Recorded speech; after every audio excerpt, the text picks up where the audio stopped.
Hola, te doy la bienvenida a esta serie de videos en los que abordaremos diversas temáticas.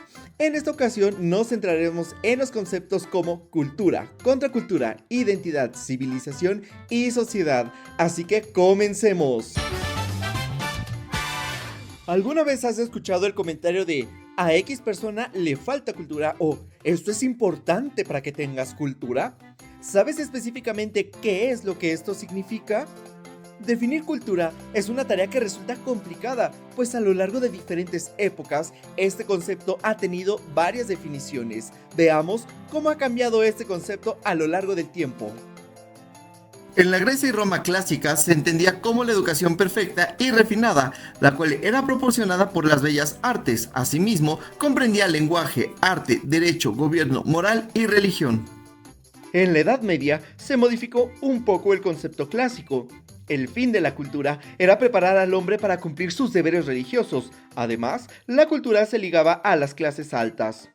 En la Edad Moderna tuvo un peso más laico. El latín y griego antiguos se consideraron el alma de la educación intelectual. El conocimiento estaba relegado a unos cuantos, por lo que se siguió conservando el carácter aristocrático.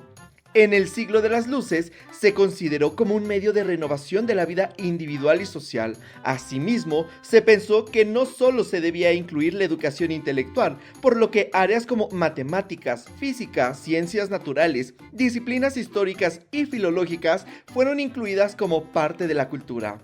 En el siglo XIX el cambio fue significativo, pues se relacionó con el progreso, la modernidad, la identidad nacional, la educación, la moral y el patrimonio.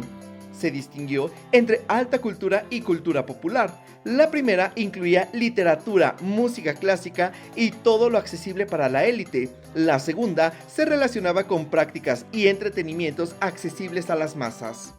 Desde el siglo XX y hasta la actualidad, los cambios son significativos. Los conocimientos, las creencias, el arte, la moral, las leyes, las costumbres y cualquier capacidad adquirida por los individuos como miembros de una sociedad son considerados cultura. Además, se sostiene que la cultura no es un aspecto estático, sino que está en constante cambio y evolución gracias a aspectos como la globalización y la tecnología. Entonces, ¿qué es cultura?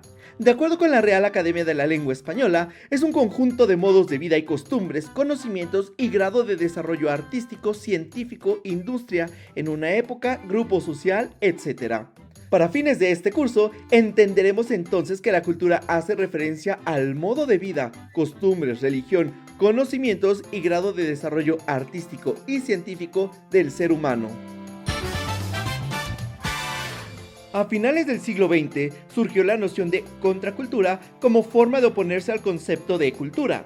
Por ello, se asoció a los movimientos sociales que cuestionaban o rechazaban lo que la sociedad solía catalogar como cultura. En numerosos movimientos contraculturales suele haber transgresiones a las normas sociales y a lo que se suele considerar de buen gusto. Muchos de estos movimientos están caracterizados por el momento en el que surgen. Algunos de ellos, con el paso del tiempo, dejan de ser considerados contraculturales y son percibidos como parte de la cultura. Un ejemplo de ellos es la música del grupo The Beatles, pues en su momento, la sensibilidad madura de la música del rock y la mayor libertad personal expresada en su apariencia física implicaron una rebeldía ante lo que se consideraba cultura. Otro ejemplo lo encontramos en la música yeye en la década de los 60, en la cual predominaban las mujeres y cuya difusión se dio en Francia gracias a un programa de radio en el que solo ponían canciones para jóvenes. Los peinados altos y las faldas cortas se utilizaban como señal de rebeldía. En la actualidad, un ejemplo de la contracultura en México lo tendríamos en artistas urbanos como El Bogueto, El Malilla o Bella Cat. De esta última, resalta incluso el post en el que abiertamente opone el reggaetón a música como la de Mozart y critica lo que se considera ser culto. Con esto, podemos ver cómo la contracultura tiene como objetivo cambiar, criticar o burlarse de todo aquello establecido y aceptado socialmente. ¿Cuántas veces te has preguntado ¿quién soy? Esta pregunta está relacionada con la identidad, la cual suele identificarse como el conjunto de rasgos que caracterizan a una colectividad o a una persona en lo individual. Por ello, es considerada como un proceso de construcción en el que los individuos se van definiendo a sí mismos en estrecha relación con otras personas. También se le considera la capacidad de la percepción de uno mismo como objeto para ir construyendo una historia de vida sobre uno mismo. Igualmente, se percibe como la habilidad del individuo para internalizar las expectativas de los otros hacia sí mismo. En pocas palabras, la identidad es ser y reinventarse uno mismo, pues dependiendo del contexto en que vivamos, nos continuaremos definiendo a nosotros mismos. Cabe destacar que la relación entre cultura e identidad es muy estrecha, por lo que también se habla de identidad cultural. Hacemos referencia a esta cuando agrupamos acciones, costumbres o tradiciones propias de un lugar. Por ejemplo, la lengua, el Día de Muertos en México o tomar el té en Inglaterra a las 5 de la tarde, lo que termina siendo también parte de tu identidad. Si estuviéramos en el siglo XVIII, una pregunta que te podrían hacer es: ¿tú eres parte de la civilización o de la barbarie? En este siglo surgió el concepto de civilización para oponerse al de barbarie, el cual se atribuía a la forma de vida y a los conocimientos de los pueblos colonizados o más atrasados.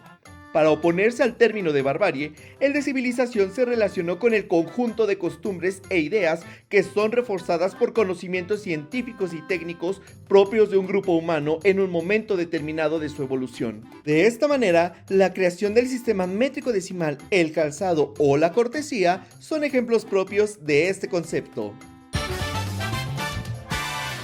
Por último, este término se refiere al conjunto de personas, pueblos o naciones que conviven bajo normas comunes, sean estas morales, materiales, espirituales o culturales. Se dice que la sociedad comienza en el momento en que los seres humanos reconocieron la necesidad de sobrevivir juntos en un medio hostil. Al igual que muchos conceptos, el de sociedad se ha modificado a lo largo del tiempo. Por ejemplo, tenemos las sociedades antiguas como la horda, el clan, la del antiguo Egipto, Mesopotamia, la de las civilizaciones precolombinas o la de la Edad Media. Como ejemplo de sociedades modernas, podemos mencionar aquellas que han impactado en las normas colectivas de la vida, progreso y controlabilidad, pleno empleo y explotación de la naturaleza, tales como las que hubo en los siglos del XV al XX. Hacia finales del siglo XX surge la noción de la sociedad posmoderna, la cual celebra la diversidad y el relativismo cultural, promueve una visión descentralizada del conocimiento y de la realidad, es decir, enfatiza la pluralidad, la subjetividad y el cuestionamiento de las ideas establecidas. Como podemos observar, cada uno de estos conceptos depende del contexto en el que nos situemos, pues están en constante redefinición debido a los diversos cambios que la humanidad va experimentando. Eso es todo por ahora. Antes de que te vayas, no olvides darle like al video, compartirlo y suscribirte. Nos vemos en el siguiente.